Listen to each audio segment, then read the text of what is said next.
Bienvenidos a Psicoestadística. La planificación es la clave del éxito. Sueña, haz que suceda. Bienvenidos a nuestra Universidad Bicentenaria de Aragua y particularmente a nuestra cátedra de Psicoestadística, en lo que respecta al núcleo temático 1 y 2. En esta primera parte hablaremos del núcleo temático 1. Mi nombre es Osvaldo Carvajal y les doy una cordial bienvenida. Una breve reseña sobre mi persona. Soy ingeniero industrial, mención producción y sistemas, magíster en administración de empresas, mención finanzas, magíster secundario en investigación de operaciones, programa avanzado de gerencia PAC 54, licenciado en psicología, profesor universitario de la Universidad Católica Andrés Bello y de la universidad que hoy nos recibe, la Universidad Bicentenaria de Aragua. El contenido del presente video incluye el plan de evaluación del curso, la bibliografía recomendada. Hablaremos de la unidad temática 1 y 2, como dije anteriormente. La 1 trata sobre la medición y análisis de datos de variables psicológicas y la 2 sobre la tabla de distribución de frecuencia como tema genérico, pero que incluye una serie de temáticas que veremos. Y por último hablaremos de la actividad sumativa número 1. Estamos en el desarrollo de la semana 1 de nuestra clase en vivo número 1 y en la semana que viene tendremos nuestra clase en vivo número 2. En esta clase en vivo número 1 hablaremos, como dije, del núcleo temático 1 y 2, que tendremos como evidencia de aprendizaje la realización de informe de investigación que generará nuestra sumativa número 1. El instrumento de evaluación será una rúbrica, vale el 50% de la nota. Y la próxima semana que hablaremos de nuestra sumativa número 2, que es un cuestionario, se corrige a través de un instrumento de registro de evaluación, vale el 50% de la nota restante para el 100% de la nota del periodo. La bibliografía recomendada la tienen acá. No quiero generar mucha polémica, pero yo les planteo, ¿queremos aprender o queremos hacer un copy-pega? Aquí tienen una serie de bibliografía, ¿ok?, que les recomiendo. Indistintamente pueden utilizar cualquier libro que tenga que ver con la estadística o la psicoestadística particularmente. Y para su trabajo de investigación y desarrollo de ejercicio. La materia está desarrollada con una cantidad de temas, subtemas que hay que aprender, que nos van a servir más adelante en nuestra carrera, pero que, dado la complejidad para muchos de ustedes, lo que es el tema de la estadística como tal, lo hice de la forma más sencilla. De hecho, lo van a ver en este video, tratando de darles ejemplos muy sencillos y los cuestionarios y lo que es la actividad sumativa número 1 está desarrollado en ese mismo esquema, para que ustedes, viendo las láminas, aprendan. Ahora, si usted quiere aplicar inteligencia artificial y colocarle y después tratar de engañarme, lo pueden hacer. Buena suerte con ello. Les hago la salvedad. Corrijo no solamente mi calificación que va en función de la rúbrica dada, sino que también corrijo revisando con un programa de inteligencia artificial si realizaron el mismo con inteligencia artificial o no. Las sorpresas son grandes y eso nos muestra entonces que o no hay interés de aprender y queremos desarrollar una carrera fácil, o realmente lo que les reto es que investiguemos, aprendamos para poder ser unos profesionales adecuadamente el día de mañana. Ese es el reto que les dejo. Repito, la cantidad de trabajo que han detectado copias de inteligencia artificial realmente llama mucho la atención. No se puede ser tan mal estudiante, porque no tiene otra palabra. La idea es que aprendan, repito, pueden utilizar la inteligencia artificial para revisar, para plantear, pero no para realizar la tarea. Y reitero, se detecta muy fácilmente. La unidad temática 1 habla de la medición y análisis de datos de las variables psicológicas. Tiene como competencia específica analizar los principios y conceptos de la estadística para garantizar objetividad de la investigación psicológica. Esta unidad temática 1 trata los temas sobre la definición, la identificación de lo que es la psicoestadística y los niveles de medición de variables psicológicas. Es una unidad temática realmente muy sencilla y de corte teórico. En la unidad temática 2 sí veremos que es mucho más extensa, tan extensa que la dividí en núcleo en unidad temática 3 y 4, 2 y 3, perdón, para poder darla. En la clase de hoy, usualmente pudiera ser una clase de 3 horas, trataré de reducirlo a lo más, pero les queda a ustedes leer. Y estoy completamente a la orden, a la disposición permanentemente en lo que es la mensajería para cualquier duda que tengan y poderlos ayudar a desarrollar con éxito su trabajo. Lo importante aquí es que no pueden dejar la tarea a última hora, tienen que desarrollarla con antelación. Recuerden que este esquema de virtual es muy preciso en su fecha y no hay oportunidades segundas. Entonces, debemos aprovecharlo al máximo. Básicamente, decimos que la psicología es una ciencia empírica, ¿no? Y ello lleva a que de alguna u otra forma tenemos que hacer mediciones subjetivas y tratar de llevarlas de una forma cualquiera, metodológica, a una cualificación, una cuantificación objetiva. Entonces, dentro de ello estudiamos procesos que son difíciles de medir, inclusive de definir, pensamientos, sentimientos, motivaciones. Es parte de la psique nuestra como seres humanos que tratamos de alguna forma de medirla. Y esos temas, obviamente, reitero, es muy difícil que nos pongamos de acuerdo. Por ejemplo, lo que yo puedo considerar inteligencia para otra persona es diferente en función de su experiencia o de su aprendizaje o de la escuela de pensamiento a la cual pertenezca. Entonces, es un tema sumamente complejo. Para ello, se desarrollan indicadores observables y se emplean reglas matemáticas que nos permiten en todo caso tratar de medir de alguna forma estos temas. Según Steven, define la psicoestadística como la asignación de números a objetos o hechos de acuerdo a ciertas reglas. Eh, Él es el que introduce las escalas de medida, que veremos que se llaman nominal, ordinal, intervalo y de razón. Pero lo importante aquí es que dice que la medición, la psicoestadística, asigna números a objetos o hechos y de acuerdo a ciertas reglas. Entonces, en cierta forma, establece procedimientos para la medición. Jung establece que la medición es el proceso de vincular conceptos abstractos con indicadores empíricos. Ya hay un enlace entre algo en la nube, por llamarlo de alguna forma, a algo más terrenal. Enfatiza que no medimos objetos, sino propiedades de los mismos y que las reglas deben ser explícitas para garantizar la replicabilidad científica, que es un tema muy importante. Si yo logro algún mecanismo de medición de cualquier abstracto psicológico, debe ser reproducible. Quiere decir que usted lo puede medir de la misma forma que yo lo medí y obtener resultados similares. Kellinger introduce el concepto de isoformismo, que es la correspondencia o identidad de forma entre el sistema numérico y la realidad o sistema empírico que desea medir. Dice que si medimos inteligencia, los números resultantes deben reflejar las diferencias reales de la capacidad que observamos en los sujetos. Entonces, este concepto de isomorfismo, quise decir, da un paso adelante en lo que es el concepto de la psicoestadística. Finalmente, diremos que es la aplicación de métodos estadísticos o matemáticos al campo de la psicología. ¿Con qué objeto? Recolectar, organizar, analizar e interpretar datos sobre lo que es el comportamiento humano, entendiendo que es un tema bastante abstracto, como hemos venido hablando. Y permite convertir observaciones cualitativas en datos objetivos, facilitando la detección de patrones, relaciones entre variables y perfiles psicológicos. Aspectos fundamentales de la psicometría. Bueno, el objetivo es transformar datos brutos de investigación, se habla de datos brutos no procesados, datos no procesados, encuestas de información que sea valiosa, rigurosa y científica. Se vale de la estadística descriptiva, que se encarga de organizar, resumir y presentar datos a través de tablas, gráficos, histogramas, medidas de dispersión. Hablaremos de eso más adelante en lo que va al periodo y de la estadística inferencial, o la denominada estadística inferencial, que generaliza o realiza predicciones de población basándose en análisis de muestras y proyecta de alguna forma ese comportamiento. También en lo que es la aplicación de la psicología, a través de una materia que veremos más adelante, que es la psicometría, que es la validación de los test psicológicos que aplicamos para medir constructos psicológicos y hay que decir que básicamente la teoría estadística detrás de esto es relativamente sencilla. Lo que es que en un momento determinado por volumen se pueden manejar distintos tipos de software, como la veremos en una de nuestras clases, para el manejo de la información en una forma más fácil.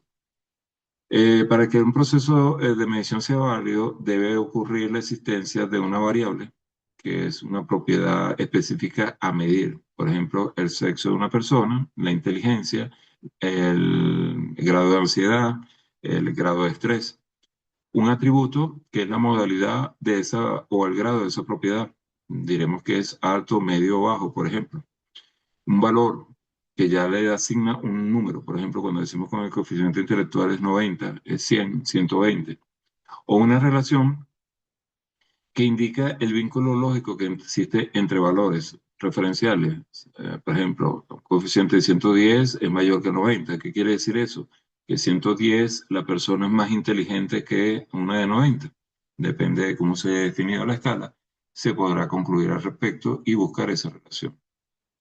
Ahora, la forma, ¿cómo transformamos una percepción social en un dato estadístico? Bueno, justamente a través de la aplicación de un concepto abstracto que le aplicamos una definición de una variable, por ejemplo, en esta tabla que tenemos aquí, clase social, y esa clase social le definimos un atributo y decimos, bueno, yo puedo medir la clase social en alta, media, baja. ¿Pudiera ser mayor la escala? Puede ser mayor la escala.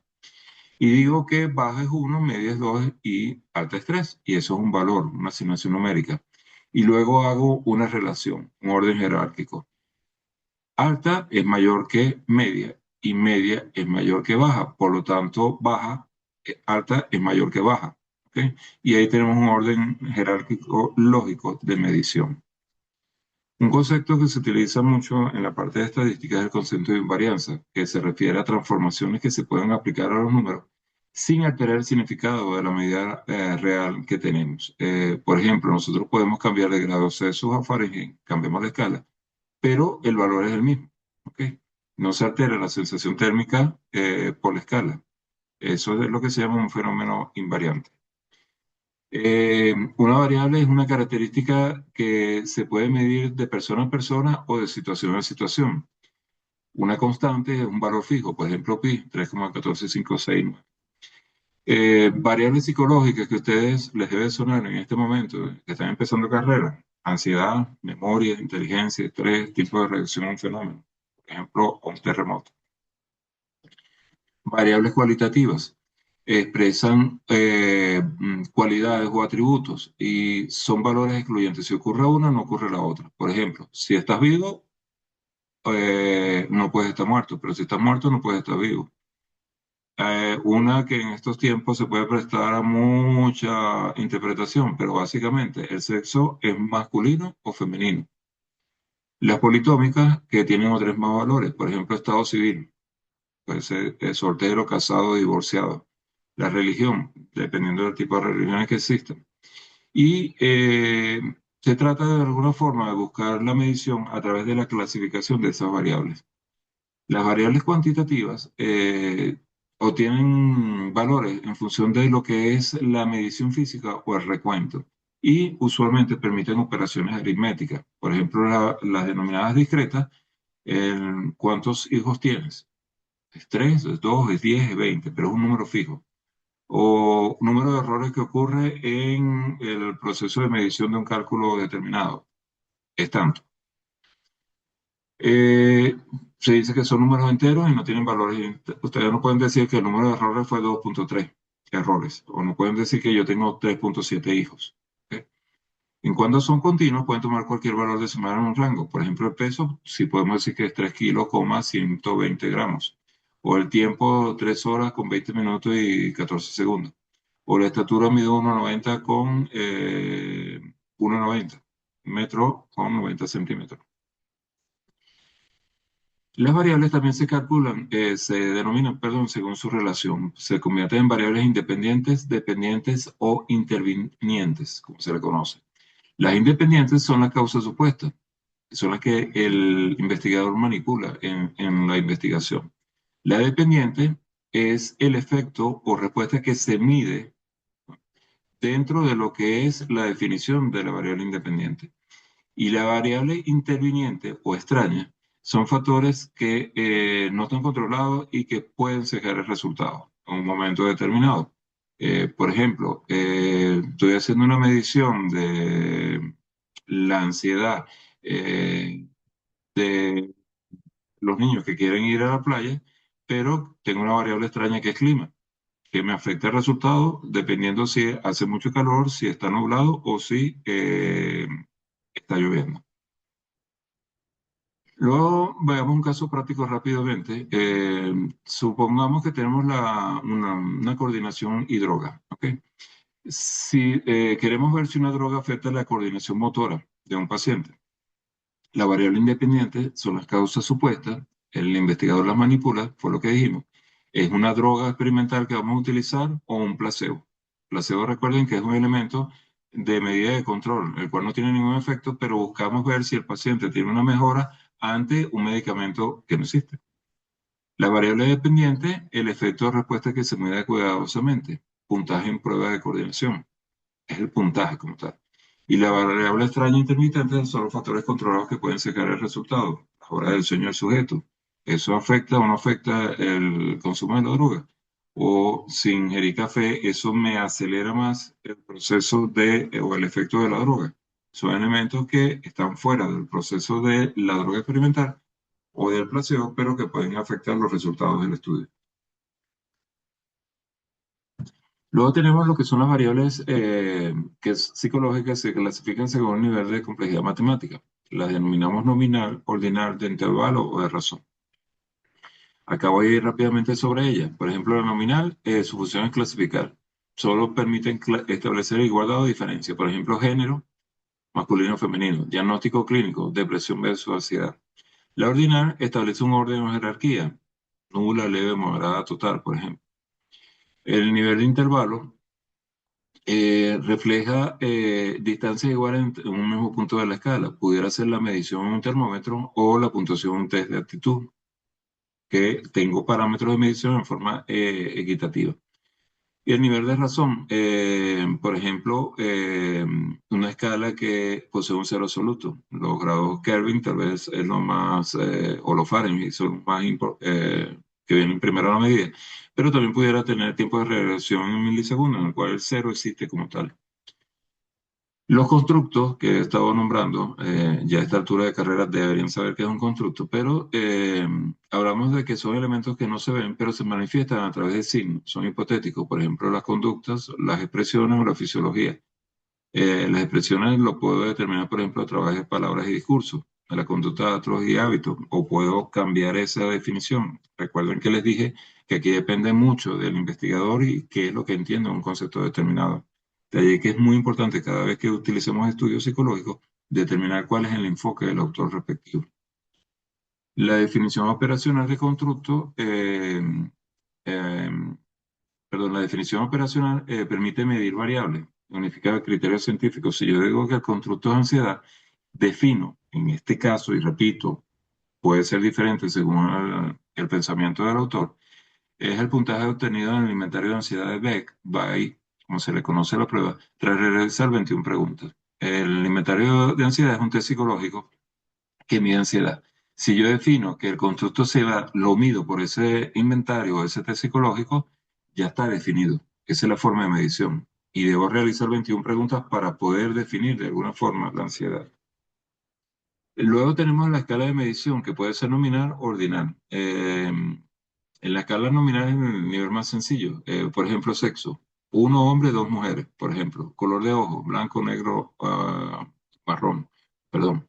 Negro, azules, verdes, lo que sea. Ciudad, Caracas, Maracay, Valencia.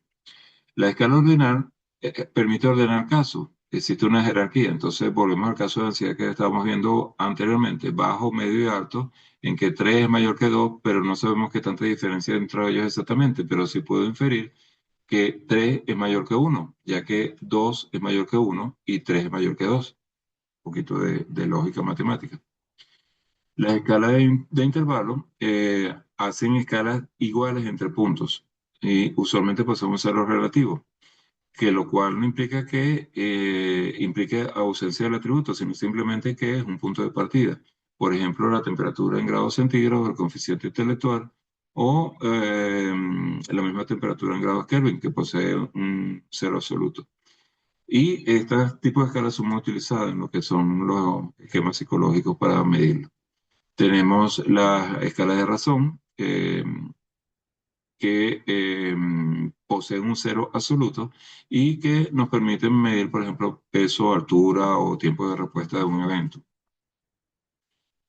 También tenemos lo que, o ya a partir de aquí, empezamos con esos conceptos primarios, y disculpen que voy bastante rápido, pero repito, es bastante extenso. Les dejo las láminas junto con el video para que las puedan revisar con calma.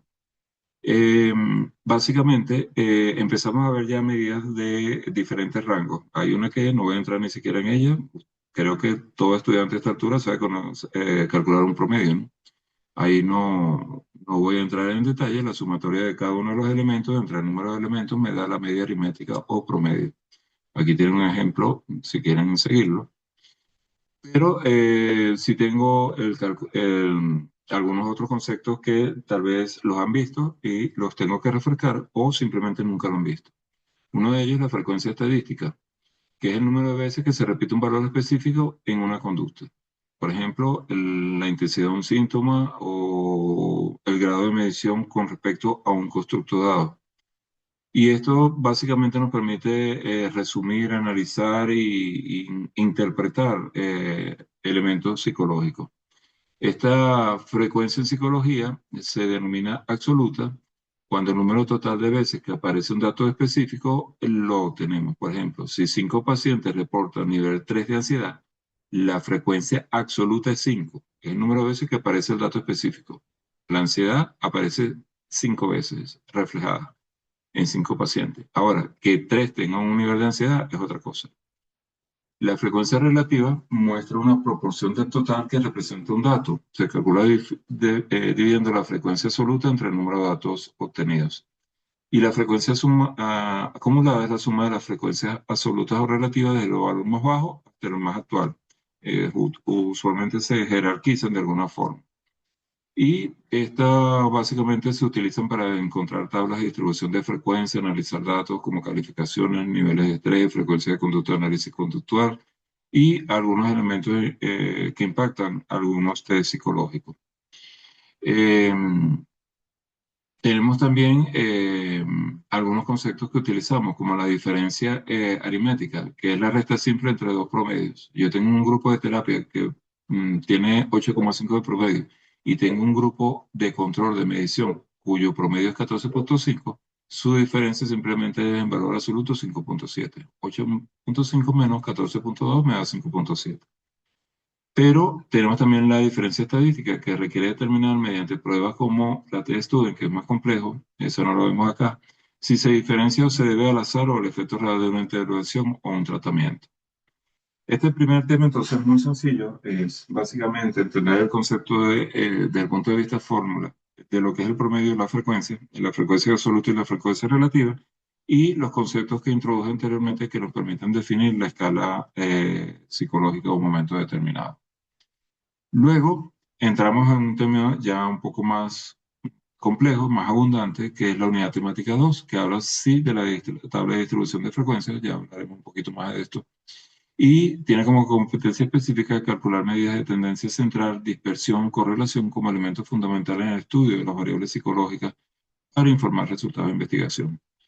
El temario tiene estos puntos. Sin embargo, a pesar de que en amarillo es esta primera parte que definí, hablaremos de proporciones y porcentajes, estadística paramétrica y no paramétrica y varianza, hay unos subtemas que salen de allí que hacen el tema más extenso. Igualmente, correlación de Pearson, chi cuadrado, coeficiente phi, coeficiente psi y la simetría y kurtosis lo dejamos para la clase que viene porque a su vez es bastante largo. Previo a ello, tenemos que hablar de lo que son las tablas de contingencia muy utilizadas en psicología. Esas son tablas que están conformadas por una doble tabla que usualmente cruzan datos y que permiten organizar, clasificar y resumir datos de una forma tal que podemos concluir al respecto. Por ejemplo, si yo observo esta tabla que tengo aquí, en el cual tengo un factor de riesgo, que la persona puede estar expuesta o no expuesta, pero tengo unos casos en los cuales están expuestos y otros no expuestos, o tengo unos casos en que tengo una medida de control en que tengo elementos expuestos y no expuestos, yo puedo determinar que el número de personas que están bajo control y no han sido expuestos es el valor D, pero también puedo determinar todos los casos expuestos, A más B, lo tengo de este lado de la tabla, o quiero saber cuántos son todos los casos ocurridos, A más C. O quiero determinar cuál es la población total, tanto de casos controlados como no controlados, es este valor A, B más C más D. ¿ok? Estas tablas se denominan tablas de contingencia, son de doble entrada. Entro por el lado de la fila o entro por el lado de la columna, cruzo valores y puedo concluir al final de las mismas en algún elemento que me da información. Esto es básico y fundamental en lo que es la psicología. Eso mismo que les acabo de dejar, se los dejo aquí en un ejemplo, ¿ok? Para que ustedes lo revisen. Básicamente es lo mismo que acabo de explicar. Luego tenemos el método de las calificaciones originales o puntuaciones originales, que utilizamos mucho en la evaluación psicológica y que busca contabilizar, recolectar, contabilizar e interpretar puntajes directos obtenidos a través de un test y se utilizan antes de utilizar cualquier manipulación psicológica como tal, ¿ok? Entonces, estos tipos de datos son los que usualmente recogemos inicialmente al aplicar una medida estadística cualquiera, un test psicológico. ¿En qué consiste este método? Por ejemplo, una persona responde a un instrumento de medición como una escala de personalidad, un test de inteligencia, y se van sumando o se van siguiendo una clave de corrección. Esa clave de corrección básicamente es cómo medimos o cómo recolectamos la información en un momento determinado. Veremos cuando veamos psicometría que hay diferentes formas de recolectar información y que esto nos permite entonces llegar a conclusiones. Eh, por ejemplo, se aplica una prueba cognitiva de rendimiento. La suma de esa forma de medir ese rendimiento, vamos a decir que es la suma de respuestas correctas. Si en ese test se aplicaron 40 antes y el estudiante responde correctamente 25, su calificación originaria es 25. Y eso lo podemos llevar a una escala de actitudes o personalidad tipo Likert, en la cual decimos, por ejemplo, esa escala de preguntas va desde 1 hasta 5, en que 1 es totalmente en desacuerdo y 5 es totalmente de acuerdo. Y si la escala tiene de gente y el sujeto puntea alto en todos sus valores, la calificación en este caso sería originaria, sería 42. Todo esto entonces nos lleva a sumar elementos que, reitero, los vamos a utilizar más adelante. Acá tenemos otros elementos acá que pueden leer, pero lo importante de todas estas calificaciones originales es que nosotros las podemos transformar siempre, independientemente de dónde provengan, a puntuaciones de tipo percentiles o puntuaciones tipo tipificadas. Si se acuerdan un poquito de bachillerato, la tipificación lo que busca es básicamente centrar unos valores o ajustar unos valores a una curva normal. Y eso lo hacemos con una desviación estándar, que es la fórmula que tienen allí, con respecto a la media. Si yo tengo el valor y le resto el valor de su media y lo divido entre la desviación estándar, obtengo ese valor Z de puntuación tipificada, que repito es pasar de una escala a otra escala en una curva normal. La ventaja de llevarlo a una curva normal es que son curvas más estudiadas, son curvas simétricas, son curvas que son más fáciles de interpretar ante cualquier estudio y son universalmente utilizadas. Eh, de eso se trata, por ejemplo, y hay cantidad de escalas como lo que puede ser el coeficiente de inteligencia o las mediaciones de las puntuaciones de la T-Student que buscan determinar una media y una desviación en un momento determinado. Eh, Hablamos entonces que este tema trataba de algo que definimos inicialmente de forma somera, que era la frecuencia. Ahora vamos a hablar de la tabla de distribución de frecuencia, cuyo objetivo es sistematizar la información recolectada de manera que la variabilidad y los patrones de comportamiento humano se vuelvan analizables.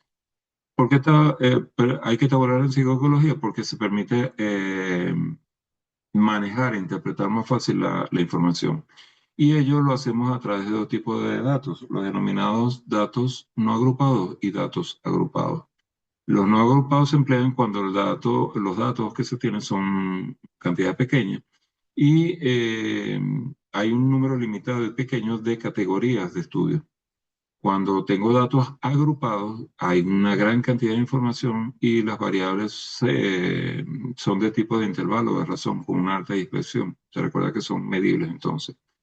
Y en estos casos los datos se organizan en clases de intervalos para poder establecer un rango en el cual ellos existen. Para determinar una clase, esto sí lo es de bachillerato, olvidado, se utiliza la fórmula de Stuger, que es una fórmula que no se entra en demostración acá, que es k es igual a 1 más 3.322 logaritmos de n, donde n es el número de datos. Si usted tiene 30 datos, saca el logaritmo de n, lo multiplica por 3,3222 y le suma 1. Eso me da el número de intervalos de esa clase equidistante que genera mi número de datos. Y con ello poder establecer una escala de medición. La marca de clase es el punto medio de las clases. O sea, si yo obtuve una clase determinada, el punto medio es la marca de la clase. Vamos a verlo a través de un ejemplo. Por ejemplo, tenemos unos datos recolectados de que están midiendo el nivel de autoestima en una escala de 0 a 100 en una muestra de 15 estudiantes. Los datos recolectados fueron para los 15 estudiantes 55, 62, 45, 78 y así sucesivamente hasta 95.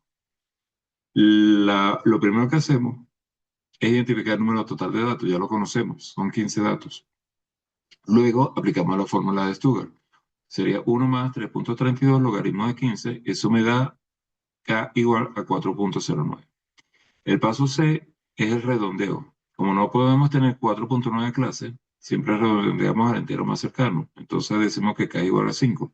Esto significa que organizaremos nuestros 15 datos en 5 intervalos. Luego calculamos el ancho de la clase para saber qué tan grande es el intervalo. Y eso lo hacemos a través de la resta del valor máximo que tenemos menos el valor mínimo. Si nosotros observamos la data que tenemos acá, de todos estos valores, el valor máximo es 95 y el valor mínimo es 45, que lo voy a tener por acá. Eh, Creo que me lo comí. Es 45, aquí está. 45, 95. Si yo resto estos dos valores, me da un rango que vamos a conocer como la diferencia del valor máximo y el valor mínimo, y eso lo denominamos 50. Ahora, ya sabemos que vamos a tener 5 intervalos. Ahora, ¿con qué amplitud es esos rangos, esos valores? Para ello aplicamos esta fórmula, rango entre la clase. Ya sabemos que el rango nos dio 50, entre la clase que era 5, 50 entre 5 nos queda 10. Quiere decir que el ancho de cada uno de esos intervalos es 10. Si yo agarro el menor valor que es 45 y le sumo 10, llega hasta 55. Eso me da la primera clase o intervalo.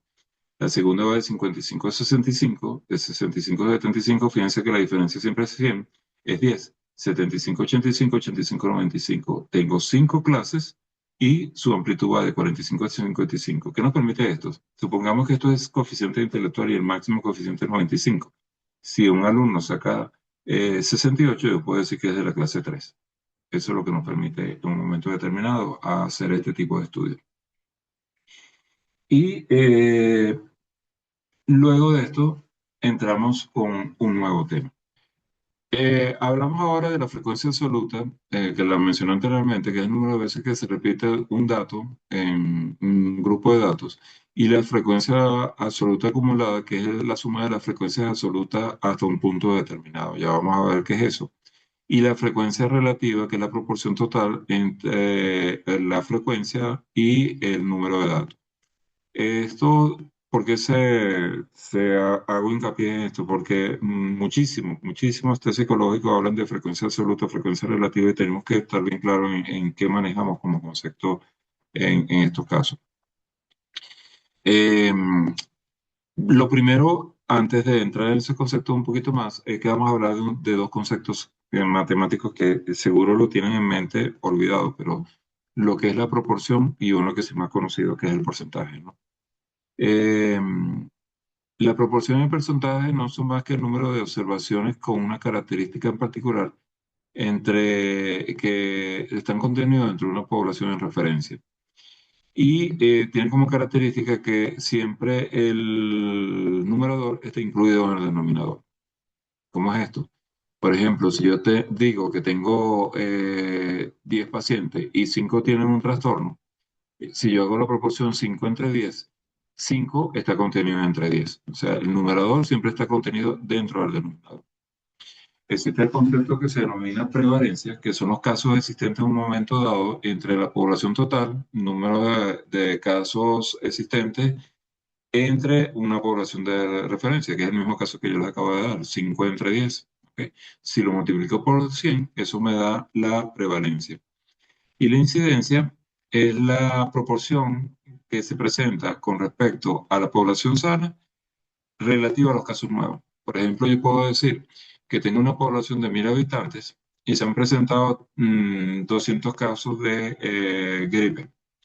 Si la población sana es de 1000 y los casos nuevos son 200, la incidencia es 200 entre 1000 por 100. Eso me da el valor respectivo. Aquí tienen algunos casos de lo mismo que les he estado diciendo en modo de ejemplo para que los puedan revisar. Ahora, vamos a hablar de un ejemplo de tabla de frecuencia. Si nosotros tenemos una serie de datos no agrupados, ¿ok? En el cual medimos en 5 pacientes el nivel de densidad. Estoy utilizando valores pequeños para poder explicarlo adecuadamente, ¿no? Igualmente, la sumativa 1 va con valores pequeños. No estoy poniendo tablas kilométricas para que se pierdan. La idea es que entendamos los conceptos y manejemos los conceptos.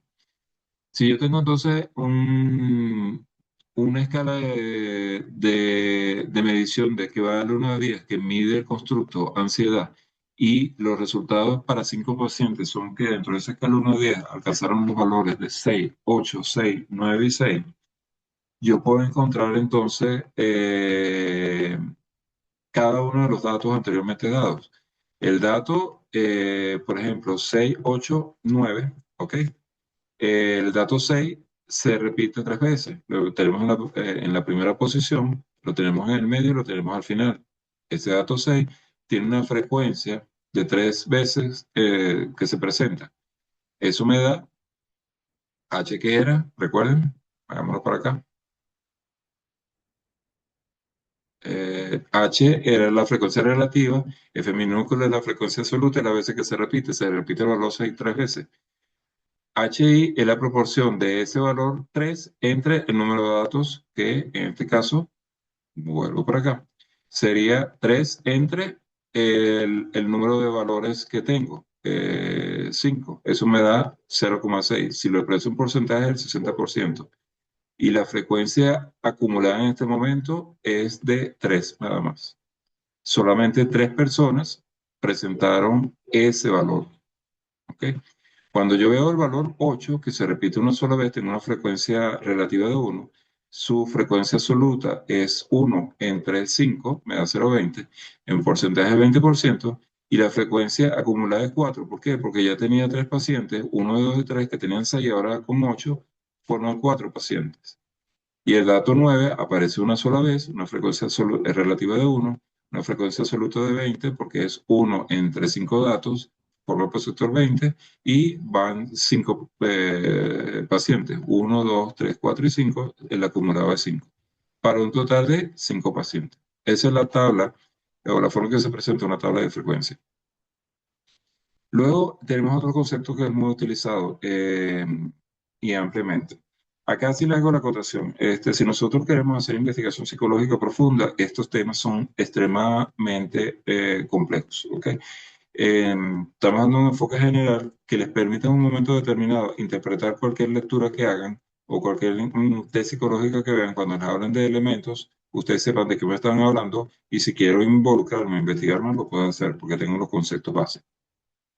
Cuando hablamos de estadística paramétrica, decimos que es la rama de la estadística que se basa en supuestos específicos sobre la población a la cual se extrae la muestra. Se llama paramétrica porque busca estimar parámetros, como la media de la desviación típica, asumiendo que los datos están siguiendo un comportamiento preestablecido o determinado. Para poder ser o estudiar una estadística paramétrica, es fundamental que los datos se tienen que distribuir a través de una curva de Gauss, una curva normal que usualmente se representa por la campana de Gauss. ¿Recuerdan la campana de Gauss? Sube y baja. Y que tiene que ser simétrica con respecto a un eje determinado. Luego tenemos el concepto de homocedasticidad, que es la variabilidad de la varianza que ocurre dentro de un grupo de datos predeterminados. Y tenemos el nivel de medida que se usa con variables de intervalo o de razón, que pueden ser numéricas reales o de test de coeficiente intelectual, por ejemplo, o de edad. La estadística no paramétrica se conoce como estadística de distribución libre, ya que no requiere que los datos se ajusten a una campana de Gauss o una curva normal, ni que las valencias sean iguales. Entonces, esto permite estudiar diferentes tipos de distribuciones. Esta se utiliza cuando la muestra es muy pequeña. Supuestamente, la literatura indica en a gran proporción que el número de datos tiene que ser menor que 30. Y los datos están muy sesgados, que quiere decir que hay mucha variabilidad entre un dato y otro. Y se utiliza normalmente con categorías de escala nominales como género o ordinales como poco, mucho, nada, entre otras, ¿no? Eh, Vamos a hacer una analogía de estos conceptos para entender un poquito más el punto de vista psicológico o de la psicología. Supongamos que tenemos un perfil psicológico en que queremos medir la inteligencia de un grupo. Si se utiliza un test estandarizado y todos los estudiantes tienen condiciones similares, se utiliza la estadística paramétrica, porque se espera que la mayoría estén en ese promedio. Pero si se evalúa un grupo muy pequeño de personas con condiciones neurológicas muy diversas, los datos serán muy diferentes entre sí. En este caso se utiliza la estadística no paramétrica, porque no se puede asumir que todos se comportan de igual manera, porque hay gran variabilidad entre ellos, a pesar de que la población es pequeña. Acá les dejo una tabla que da un poquito más de detalle de lo que es la estadística paramétrica y no paramétrica, en que hablamos del supuesto de la forma de la curva, el tipo de variable, la muestra, el objetivo que se busca, el poder estadístico, qué tan importante es, y la sensibilidad de los valores a valores extremos en la data. Igualmente complementamos con estas tablas que tienen acá, que no pretendo que las vean ahorita. Pero sí es importante la que tienen en el lado derecho, porque hablamos de pruebas no paramétricas, estilo la de chi cuadrado, la binomial, la prueba de Kolmogorov, Zimmermann, que son muy utilizadas en estadística psicológica o en la psicometría, como lo veremos más adelante en cursos más avanzados. Nuevamente, esto, reitero, lo pueden revisar con calma. Ahora, un concepto básico sencillo es el concepto de la moda. La moda es el valor que más se repite dentro de un conjunto de datos. Por ejemplo, en el ejemplo que tenemos ahí, si yo tengo un test de bienestar emocional y se lo aplico a 7 pacientes y obtenemos los siguientes puntajes de una escala del 1 al 10, 8, 5, 9, 5, 6, 5, 10, 7 valores. Estos valores nos ordeno, como está ahí, 5, 5, 5, 6, 8, 9, 10. Identificamos el valor que más se repite. El valor que más se repite es el 5 que aparece 3 veces, y ese se convierte en el valor de la moda. ¿Por qué es importante la moda? Porque, como decíamos aquí atrás, nos permite identificar la respuesta típica o el diagnóstico más frecuente de una muestra. Si usted toma un ejemplo acá, al ser el valor que más se repite y al tratar de alcanzar ese valor, va a encontrar que ese valor eh, tiene mayor probabilidad de ocurrencia. Y eso entonces me indica el comportamiento de una población determinada. Luego tenemos el concepto de mediana. La mediana es el valor que mide a la muestra exactamente en dos partes iguales. No importa si la muestra está más sesgada hacia un lado o hacia otro, como está en esta curva. Si se fijan en esta curva, hay más datos concentrados en estos valores que los que hay en este lado. Más sin embargo, la mediana me refleja el punto medio de esos valores en un momento determinado. Eso tiene una fórmula. Si el número de datos es par, se denomina la posición n más 1 entre 2. Pero si n es impar, la posición es n entre 2, donde n es el número de datos. Aquí tengo, por ejemplo, eh, 5 adolescentes que le medimos a cualquier elemento en terapia y que tienen edades de 14, 17, 12, 15, 13 años. Si quiero encontrar la mediana, simplemente lo primero que hago es ordenar los valores de 12 a 17 como valor mínimo, valor máximo.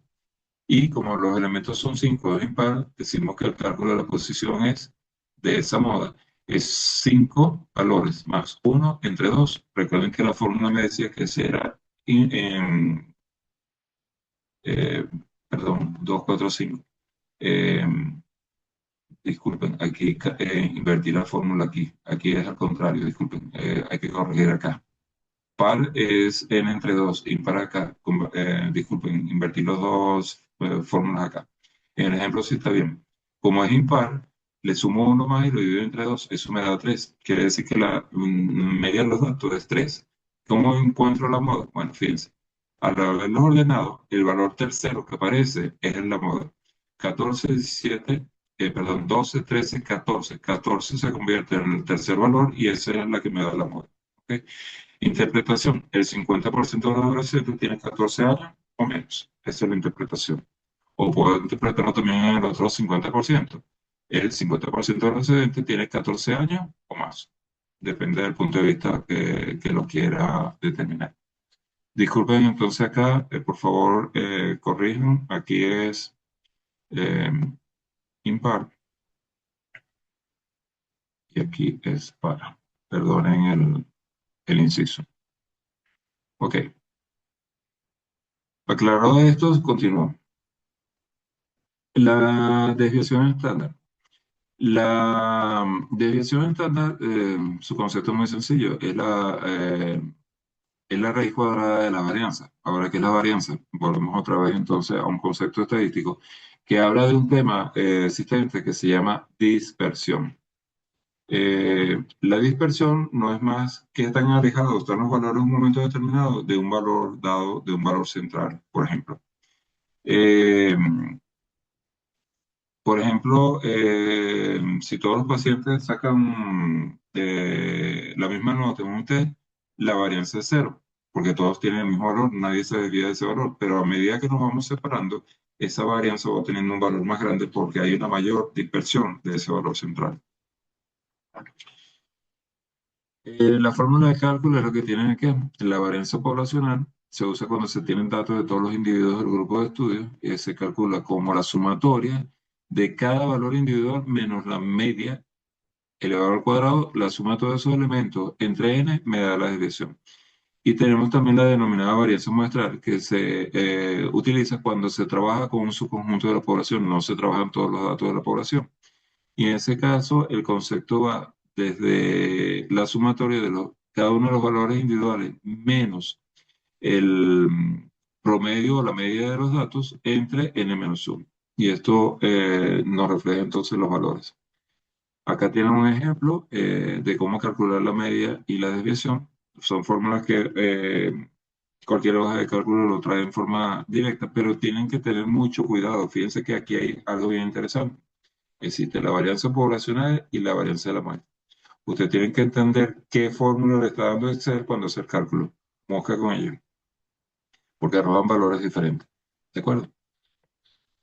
Eh, bueno, no estoy entrando en detalle del ejemplo de cómo se calcula, pero lo pueden revisar. Lo que sí es importante es que si yo tuve una desviación, una varianza, perdón, de 4, la desviación estándar es la raíz cuadrada de ese valor, sería la raíz cuadrada de 4. ¿Ok? En este caso es 2, y eso me da entonces la desviación. La interpretación final es que esos datos que tenía inicialmente, eh, los valores que se obtienen pueden estar en la media más o menos dos desviaciones. Y eso es lo que genera justamente esta gráfica que tengo acá. Si yo tengo una curva en la cual exactamente es simétrica, el promedio coincide con la mediana y coincide con la moda. Y la desviación es que tan lejos estoy yo de ese promedio. ¿Ok? Con ello, entonces, vemos los elementos iniciales. Yo les recomiendo que particularmente en la clase número 2 asistan porque las metodologías no son tan sencillas como las que estamos mostrando ahorita, son muy complejas, ¿ok? Y entonces necesitamos un poco más de tiempo para verles y explicarles. Eh, Reitero, lo importante aquí es que una vez que les coloque el video, lo vuelvan a ver, tomen por favor las láminas que están acá y vayan haciendo los ejercicios uno a uno, van a ver que es muy sencillo con los conceptos que tenemos. De eso se trata. La actividad número uno es una actividad que va a ser un informe de investigación que está dividido en dos partes. Una primera parte que tiene parte del núcleo temático uno conceptual y una parte número 2 que es elementos de ejercicio de estos conceptos que vimos actualmente. La sumativa está compuesta, si no me falla la memoria, por 20 preguntas.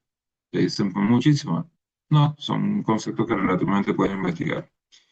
Insisto lo que dije al principio del video. No me utilicen inteligencia artificial, por favor. Tampoco vengan como una persona me dijo un periodo anterior, me dijo, profesor, es que a mí me enseñaron muy bien en la escuela y yo escribo como una inteligencia artificial. Realmente la felicité y no le corregí más la nota. ¿Ok? No traten de engañarme, por favor. Se están engañando ustedes mismos, la idea es que aprenden. Y estos son conceptos base fundamentales que tienen que saberlo, tienen que manejarlo. Para cuando estén leyendo algún documento sepan de qué les estamos hablando. Y en estadística se utiliza muchísimo la información estadística. Perdón, en la psicología se utiliza mucho la información estadística. La primera de las actividades compara la definición de la psicoestadística a través de un mínimo de 5 conceptos de autores reconocidos. Elabora una tabla en que muestre los aspectos comunes y no comunes entre estos 5 conceptos mostrados. Usted busca sus 5 conceptos que sean relevantes y luego los analiza y ve qué son aspectos comunes y no comunes. De eso se trata el trabajo. Sobre el principio de isoformismo, ¿se recuerdan el concepto que nombré anteriormente? Realice una investigación sobre este concepto y explique por qué es crucial que exista una correspondencia entre un sistema denominado empírico, por ejemplo, la mente, y un sistema concreto, numérico. Constructos de su variable. El material describe a las variables psicológicas como constructos hipotéticos. Investiga la diferencia formal entre un constructo y una variable operacionalizada. Les hago la acotación. Para su investigación, las variables operacionalizadas se reflejan o se estudian a través de una tabla de variables, de operacionalización de variables, en este caso de variables psicológicas. Usted debe buscar cómo son los elementos, los nombré anteriormente, pero cómo se construye una tabla de operacionalización de variables. 4. La subjetividad como dato, cómo se transforman procesos inobservables como los sentimientos o el razonamiento en indicadores medibles. Investigue el concepto de indicadores operacionales. Las variables cualitativas. Diferencia entre variables dicotómicas y politómicas. Busquen un ejemplo de psicología de cada una que no figura en el material suministrado en el sistema. O sea, no tiene sentido que me pongan lo mismo que yo le estoy dando. Y las variables cuantitativas explique la diferencia técnica entre una variable discreta y una continua. Que repito, sea diferente a los conceptos que les estoy dando del material. La variable entraña indique que es una variable extraña e interviniente. Y le digo, en un experimento sobre ansiedad ante los exámenes, investigue qué variables ambientales podrían actuar como extrañas y cómo podrían controlarse. Relación entre escala y estadística, investigue qué es la estadística paramétrica y la no paramétrica, cómo influye el nivel de medición de la variable en la elección de una u otra. Y acá no lo voy a leer, pero ya tenemos ejemplos concretos. En algunos temas se los pongo, por ejemplo, la pregunta 8 habla de la ética en la medición. La pregunta 11 habla de psicología educativa. La 12, psicología clínica. La 13, psicología organizacional. La 14, psicología pública. Son ejemplos pequeños, pero para que entiendan la amplitud de esta materia y cómo lo podemos interpretar en un momento determinado. En la 17, cómo afecta la estadística o la psicoestadística a una epidemia clínica. Entonces, se lo recomiendo que lo revisen.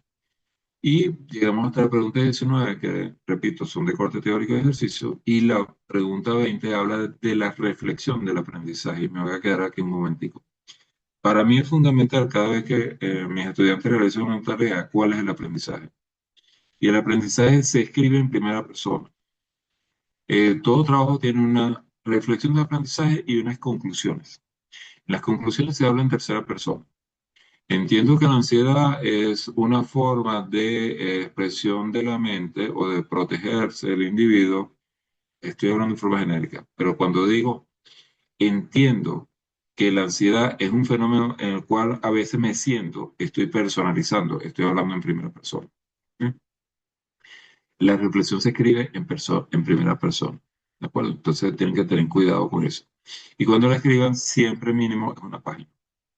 Recuerden utilizar las normas de la Bicentenaria. Aquí tienen el enlace, lo tienen en su sumativa, en el sistema. Y voy a hacer lo siguiente, voy a decir que un informe de investigación de tipos positivos se enfoca en narrar hechos o secuencias de acontecimientos, pero sin análisis ni interpretaciones personales. Por lo tanto, tampoco contiene conclusiones. ¿Qué quiero decir con esto? Ustedes van a hacer un trabajo de investigación teórico, pero variado. ¿Qué quiere decir? No me van a trabajar con una fuente, tienen que investigar varias fuentes. Primera cosa. Y segundo, eh, ustedes presentan su trabajo, tiene una introducción. ¿Ok? Ustedes desarrollan su trabajo, las 20 preguntas que les dije ahí con la reflexión, ponen la bibliografía y terminó. No lleva a conclusión. Si usted me pone conclusiones, eso no se llama informe de investigación, se llama trabajo técnico. Y yo no estoy pidiendo un trabajo técnico, estoy pidiendo un informe de investigación. Entonces, cuidado, es diferente y tienen que aprender la diferencia. En igual caso me van a decir, profesor, el resultado de la tarea está en el siguiente link, porque no abro links externos a la tarea. Todas las tareas tienen que ser entregadas a un documento Word. eh, Voy a referenciarlo ahorita.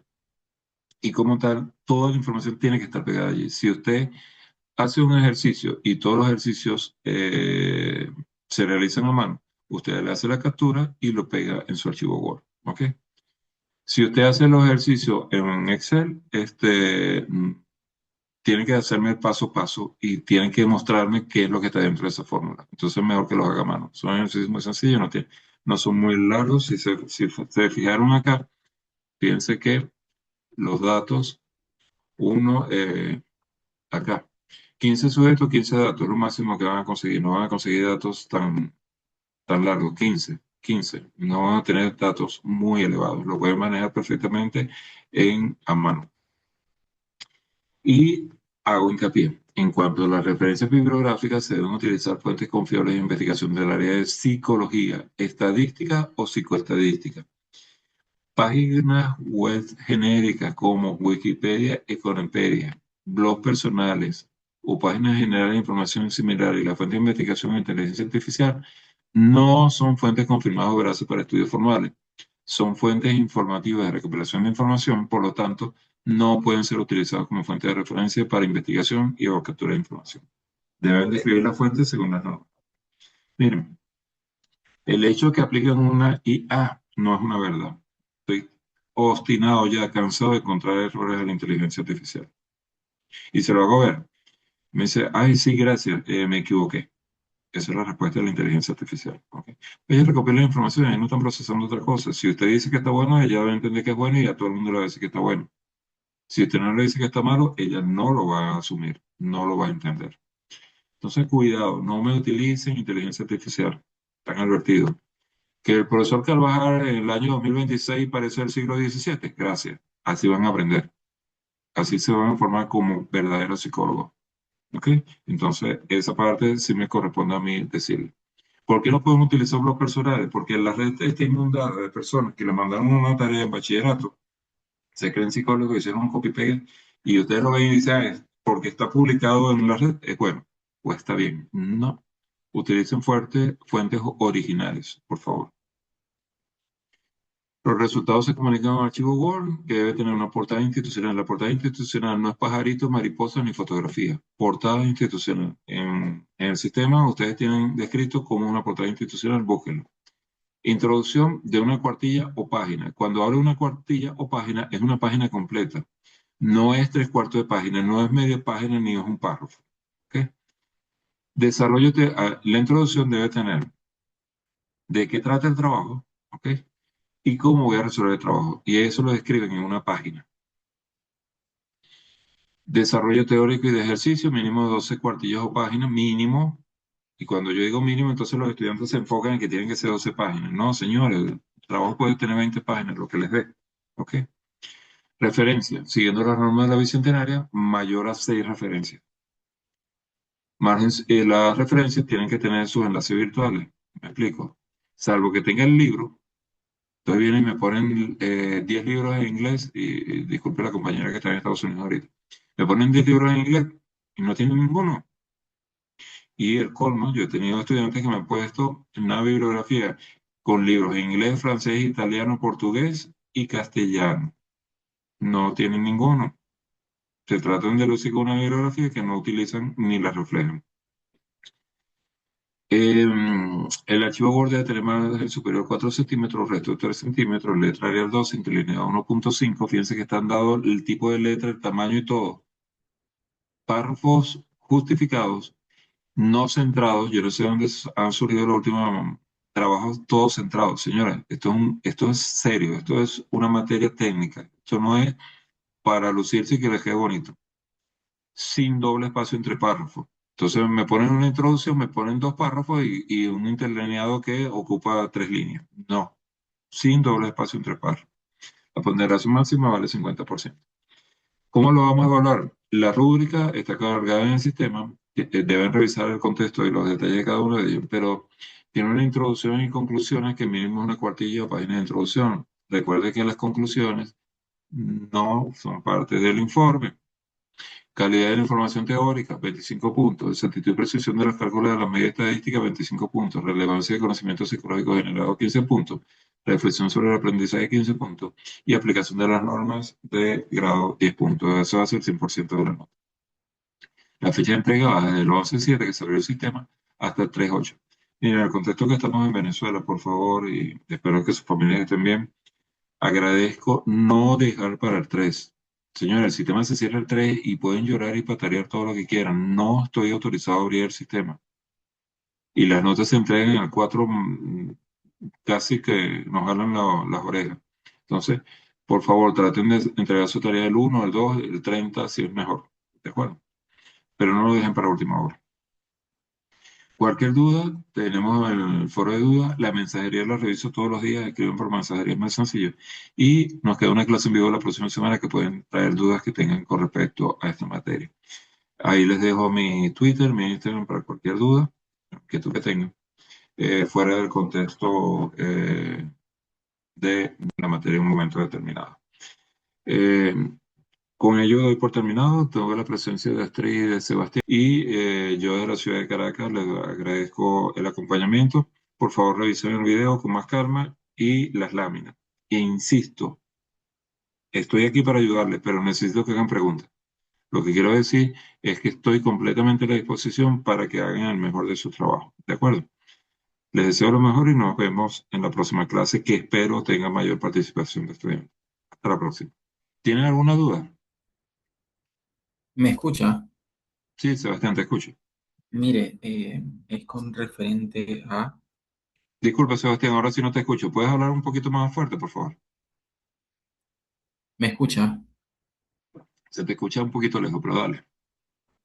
Mi pregunta es con referente a la información que vamos a colocar en el trabajo. No podemos agarrar información eh, del contenido temático que tenemos en las unidades de la unidad curricular, la No, unidad porque, uno, 2, 3 y 4. no, porque la idea ¿qué es? La idea es que ustedes investiguen y aprendan. No que el Por eso se trabajo llama, no que yo les dé la tarea y me la peguen. ¿Ok? por Por eso se llama cierto, informe de investigación. sí. De hecho, ayer o hoy tuve un estudiante que me reclamaba, es que lo saqué del material que usted dio. Yo digo, ya voy. Expliqué bien claro que tienen que investigar. Eso no es investigación. Eso es buscar ahí, copiar y pegar. Eso no es lo que estoy pidiendo. Estoy enseñándoles a ustedes a que en esta carrera los enfoques son múltiples. Las enseñanzas son increíblemente variadas. Y si yo voy a tener un paciente que necesito ayudar de alguna forma a mejorar su estado mental, yo necesito la mayor cantidad de información. ¿Y cómo tengo la mayor cantidad de información? No es metiéndole una inteligencia artificial, les explico. Es con la experiencia suficiente del aprendizaje que tengo de entender diferentes enfoques y canalizar ese paciente. Yo se lo pongo muy claro y rapado a los estudiantes que están haciendo su carrera con inteligencia artificial. Si tengo un paciente que le tengo una respuesta y que tiene un ataque de ansiedad mayúsculo en este momento, ¿qué voy a hacer? Ya voy, espérate un momentico que voy a prender el teléfono, voy a meterme en ChatGPT, en Gemini o en Cloud y te voy a dar ahorita una respuesta adecuada a tu problema. ¿Funciona así? No, eso no es válido. Ok. Yo tengo cantidad de gente ahorita que está en trauma gigantesco en La Guaira. Yo voy a bajar con mi teléfono y mi computadora para, ya voy, dime qué es lo que te pasó para ver cómo... No, señor, eso no funciona así, pero se están formando así. Y eso es lo que no estoy de acuerdo. Ahí es que les estoy estableciendo el reto. ¿De acuerdo? Mire, Y tengo los otra invito a que pregunta. sea así. Dígame, Sebastián.